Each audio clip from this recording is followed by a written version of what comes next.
this is about the third time, maybe fourth time I've heard you tell it, and Hmm. it just Hmm.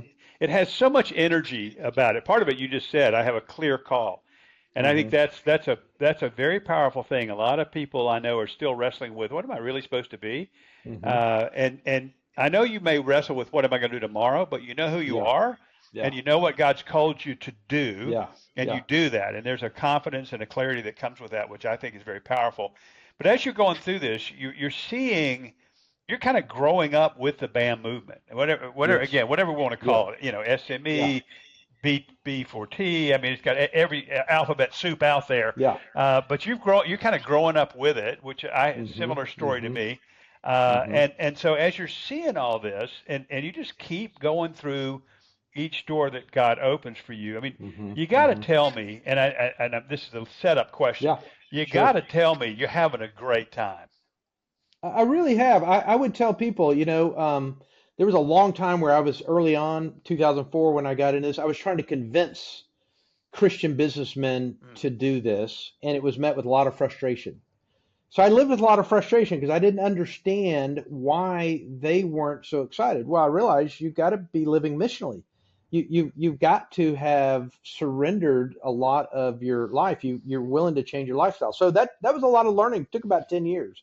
Then I finally flipped it and say, hey, there's a joy to meeting these missional operators like Alex, who I hope to meet one day. But I've got three other guys like Alex in Africa, and it's just a joy to be around these guys. Hmm. And then it's also a joy to get the opportunity to share the good news with those who've never heard the gospel. So we met a lot of obviously Moroccan refugees there in Spain and got to know them, and they've never heard of Jesus. And it's the Lord's work to bring them to himself, and they haven't come to Christ. But I just tell people, hey, there's no better way to live. So it's really the joy of finding these missional operators, and I would say many times they're a needle in the haystack. They're not just going to bubble up out of anywhere. I would assume Bob Bush and however he met Alex, there's a story there. But Yep. Yep. that's what I share with Christian businessmen now. When they try to understand what I've done with my life, I just say it's been a journey of trying to meet these guys. And when I meet them, there's just no greater joy. And so that's how I've decided to live my life. It's not prescriptive. It's what the Lord's put on my heart to live out. Well, So and the reason I ask you about that is, you and I have both seen this, and we've shared, and you shared it again on the podcast. yeah. So much of the church globally, not just Hmm. American church. Hmm. I mean, that's Hmm. probably the church we know best. Yeah.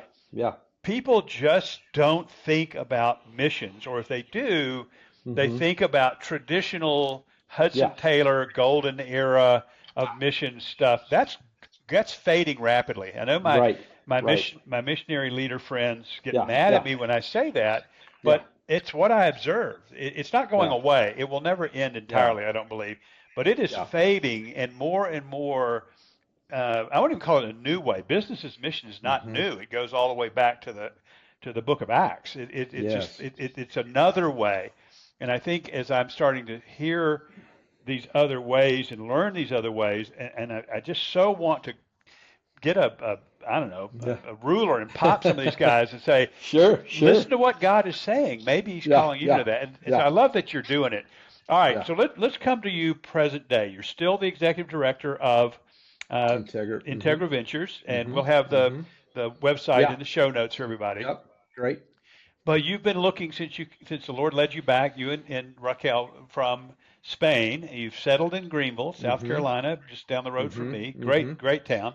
Hmm. Hmm. And you're still doing the same thing. You're expanding Yeah. businesses, so Yeah. you're now into a new one. Literally, just I mean, it's being birthed almost as we Sure. speak. So That's right. tell us that a little bit of that journey and what it is Well, that you're going to be doing. Mike, give you a little credit. We came back here to Greenville in over Christmas. We knew we were going to move back here in March or April from Spain. We didn't have real clarity what we were going to do, but I knew I needed to develop new cash flow streams for my family, but also for Integra. And we met in Hendersonville. I think what was it, Black Bear Black Bear Coffee. That's right. there you go. And I heard about your background, found out you were a staffing guru for 30 years and were consulting. And you told me about franchising. So I went down this road of looking at lots of franchises in staffing and lots of other areas, and came across one in outsourced talent and realized I'm a sales marketing biz dev. And then several of my friends were starting to look at bookkeeping, bringing outsourced bookkeeping to U.S. companies. We have one group in East Africa that is providing these bookkeepers. And I thought, my goodness, okay, I'm a CPA way back in time, license expired, but I was a CPA. I was an international controller for about 4 years in Ecuador. And just as the Lord would have it, he's calling me now to go and sell business services into U.S. companies. You know, small, medium-sized businesses, probably 10 to 250 employees, a million to 10 million in revenue. Very similar to the kinds of companies we would buy through an ETA strategy. And I have a partner in Houston who's been wanting to do this for a year. He has a really reputable fractional integrator EOS consulting company, and we've decided to partner together. So May 1st, I'm going to begin to sell services, but I do want to make it clear the only way I would do this if I knew there's a missional operator on the other side who has a vision to make disciples with those who have little to no access to the gospel, or has a vision to send those who are reached into harder areas, like from East Africa into the Sahel region, let's say, as an example.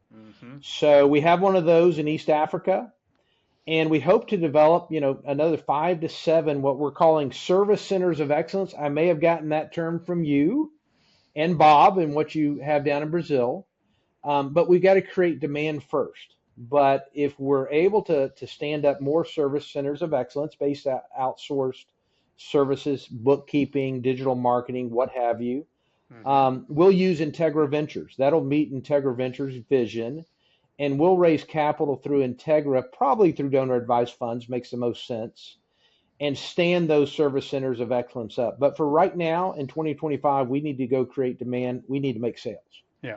So that's what we're going to set out on May 1st. I'm real excited, but I'm excited because it keeps me in the game. It keeps me close to missional operators in the field who have a vision, but they need demand. They need U.S. clients to be able to drive their work wherever God's called them to.